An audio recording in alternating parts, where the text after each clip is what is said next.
सभी को जय छात्र धर्म। झारखंड रांची के भैरव सिंह को लेकर यह मेरा पैगाम, मेरा संदेश झारखंड सरकार के लिए है। उस युवा धन के साथ जो राजनीतिक षड्यंत्र हुआ है वो कतई बर्दाश्त नहीं किया जाएगा।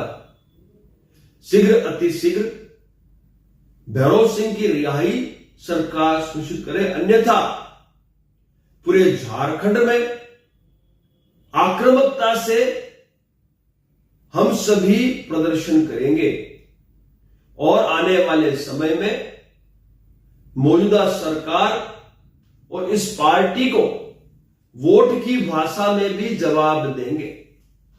सभी तैयार रहें, शीघ्र दिशा निर्देश जारी किए जाएंगे, फिर ईट का जवाब पत्थर से देते हैं इनको। जय छात्र धर्म, जय माता।